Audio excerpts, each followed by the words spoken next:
Let's talk about back tension and how it affects the dynamics of the release, okay? I have a 15-pound longbow. It is super light. It's just a range bow that the kids play around with. I'm going to shoot my exact shot that I shoot with my barebow rig and see what the difference is in my release. So the concept is that you're letting the bow shoot the arrow. You are letting the string pull through your fingers, and that's it. The reaction that happens after that, the string pulls through, is only produced by the amount of tension that the bow produces at full draw due to the weight that you have on your fingers. So let's just see what the reaction looks like with this 15-pound bow.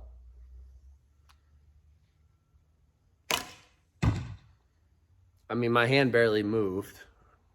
Let me grab another arrow. Now, again, I'm not adding anything into the release. I'm not adding any motion or big explosion. And the reason I'm not doing that is because when we try to do those big flowy releases or those boom to the shoulder, we're building tension in the wrong places. That induces target panic, panicky shots, fluid bow arms that move with this, and we're constantly fighting that 50-50 balance. So let's watch this again.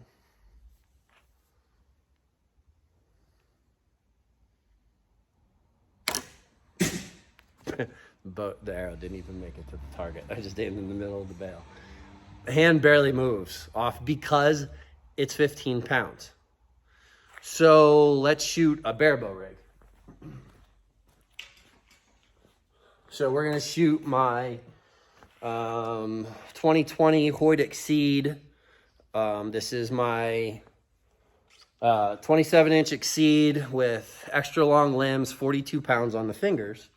Let's watch and see what happens with the release at full draw, not adding anything into the release. I'm letting, again, you have to mentally commit to, I'm letting the bow shoot the shot and not interfering, because the bow shoots the shot perfect every time.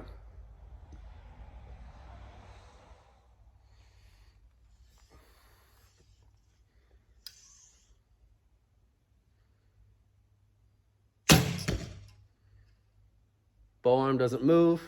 Hand finishes where it finishes. I add zero tension into that.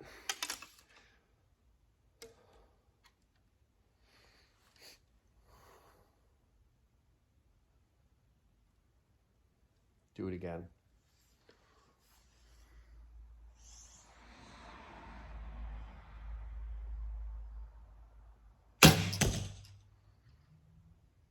Finish and hold.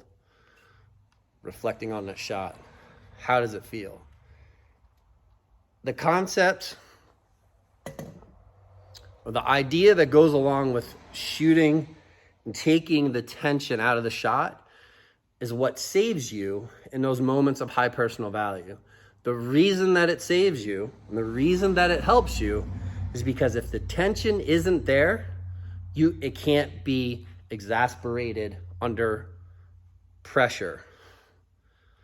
So side of the mental game that reduces that pressure even more, gets rid of it completely. But having that confidence that you know how to get rid of the tension, that you know how to continue to control your shot by being knowledgeable, confident, and well-practiced prior to the event or whatever the situation may be, makes it easier to control that bow arm, control the hold, maintain the hold, and repeat the release.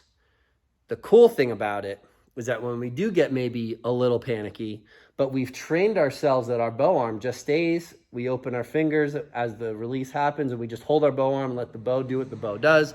And you can see my bow rocks after the end of the shot. So if you don't have a great release, the bow arm saves the arrow. Super, super crucial to have that disciplined bow arm. Watch Demmer, watch Grayson, watch some of the others out there. That's why those shots are saved so well. That's why they shoot so consistently. It takes some time to get used to it. You have to be committed to that change. But I get a lot of questions on that. I'm like, oh, how's my shot doing? How's my release? Get DMs all the time. That's why we do it. That's the mindset that you go into it. And you're letting that string pull through every single time. And that's it. Not adding anything else into it.